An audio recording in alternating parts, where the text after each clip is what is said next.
ভিডিওর শুরুতেই দেখা যাচ্ছে রুহিয়া কিন্তু বাহিরে যাচ্ছে। আর রুহিয়া একা বাইরে যাচ্ছে না, রুহিয়ার সাথে কিন্তু আমিও বাহিরে যাচ্ছি। হ্যালো এভরিওয়ান, আসসালামু আলাইকুম। কেমন আছেন সবাই? আশা করি নিশ্চয়ই ভালো আছেন, আমিও আলহামদুলিল্লাহ ভালো আছি। তো সকাল সকাল মা মেয়ে বেরিয়ে পড়েছি। আজকে যাব রুহিয়ার স্কুলে। রুহিয়ার স্কুলে কেন যাব সেটা আগে বলে নেই। রুহিয়ার স্কুলে যাব কারণ রুহিয়ার আজকে হাতের লেখা প্রতিযোগিতা আছে, যেটা রুহিয়া পার্টিসিপেট করেছে। তো এই তো রিক্সার মধ্যে দুই মা মেয়ে একটু ক্লিপ নিয়ে নিলাম, আর দুজনে কথা বলতে বলতে কিন্তু একদম স্কুলের সামনেও কিন্তু চলে আসছি। আর রুহিয়ার স্কুল, এটা তো আপনারা আগেও দেখেছেন। তো আজকে কিন্তু রুহিয়ার ফার্স্ট ডে ছিল স্কুলে। আগে স্কুলে যায় নাই, কারণ আমরা এতদিন কিন্তু রুহিয়ার নানার বাড়িতে ছিলাম। তো প্রথম দিনই স্কুলে যে সে প্রতিযোগিতায় নাম দিয়ে ফেলছে। আর গত বছরও কিন্তু রুহিয়া হাতের লেখায় ফার্স্ট হয়েছিল, যার কারণে তার আগ্রহটা খুব বেশি। যাই হোক, আমরা স্কুলে হাতের লেখাটা দিয়ে আমরা বাসায় চলে আসছি। আর এই যে দেখেন দুইটা হাঁস দেখা যাচ্ছে, এই দুইটা হাঁস কিন্তু বাপের বাড়ি থেকে নিয়ে আসছিলাম। শুধু যে হাঁসই নিয়ে আসছি তা কিন্তু না, বিভিন্ন ধরনের সবজি যেগুলো আমাদের বাড়িতে হয়েছে সেগুলো নিয়ে আসছি।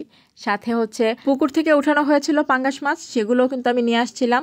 তো যাই হোক, সময়ের অভাবে কোনো কিছুই আমি ভিডিও করতে পারি না, তাই আপনাদের সাথে আর কিছুগুলো শেয়ারও করতে পারলাম না। তো বাড়ি থেকে কিন্তু আমি হাঁসগুলো ক্লিন করে নিয়ে আসছি, বাসায় এসে শুধু কেটে রান্না করলেই হবে। তো এখানে আসার পর আমার হেল্পিং হ্যান্ডকে দিয়েছিলাম যে সুন্দর করে এটাকে পিস করে দিতে। সে সুন্দর করে কেটে ধুয়েও দিয়েছে, তারপরও আমি একটা ধোয়া দিয়ে নিচ্ছিলাম। তো বাসায় আসার পরে জিজ্ঞেস করলাম যে হাঁস দিয়ে কি খেতে চাও? সবাই বলল যে রুটি পিঠাই খাবে। তো সবার কথা মতো আজকে সেই আয়োজনই করব। হাঁসটা আমি নারকেল দিয়ে ভুনা করব, আর সাথে হচ্ছে রুটি পিঠা করব। আর এখানে আমি নারকেলটাকে ব্লেন্ডার করে নিচ্ছিলাম। সবসময় কিন্তু নারকেল দুধটা ব্যবহার করি, তো আজকে এমন ভাবে মিহি করছি যে আজকে পুরো নারকেলটাই মেজ করব। তো চুলায় অলরেডি পাতিল দিয়ে দিয়েছি, তার মধ্যে দিয়ে দিলাম তেল। তেল গরম হওয়ার পরে দিয়ে দিলাম পেঁয়াজ কুচি, তার সাথে কিছুটা গরম মশলা। তো এখন এটাকে ভালো করে ভেজে নিব আমি। ভেজে নেওয়ার পরে দিয়ে দিলাম সামান্য একটু লবণ। আর এই যে নারকেলটা রেখে দিয়েছিলাম, এইটা এখন ভালো করে আমি কষিয়ে নিব।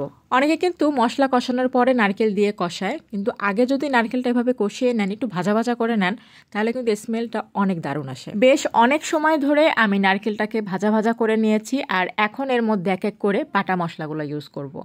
তো প্রথমে এর মধ্যে দিয়ে দিলাম আমি পেঁয়াজ বাটা, তারপর দিয়ে দিব রসুন বাটা। পেঁয়াজ আর রসুনটা ভালো করে মিক্সড করে নেবেন, তারপর দিয়ে দিবেন হচ্ছে আদা বাটাটা। আদা বাটাটা দিয়েও কিছুক্ষণ কষিয়ে নিব। মশলা কষানোর পরে এখন এক এক করে আমি গুঁড়া মশলাগুলো দিয়ে দিব।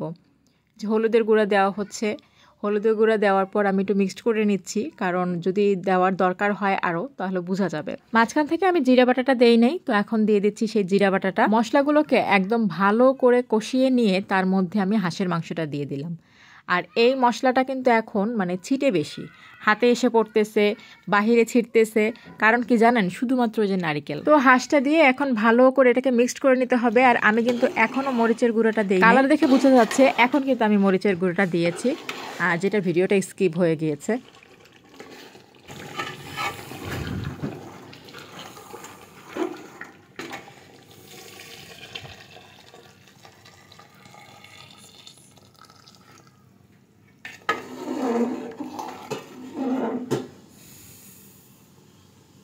তো মাংস ভালো করে কষিয়ে তার মধ্যে গরম পানি দিয়ে দিলাম। গরম পানি দেওয়ার পর এটাকে একদম সেদ্ধ হওয়া এবং যতটুকু আমি ঝোল রাখবো ততটুকু করে নিই। আজকের ভিডিওটা এই পর্যন্তই। আল্লাহ হাফেজ সবাইকে।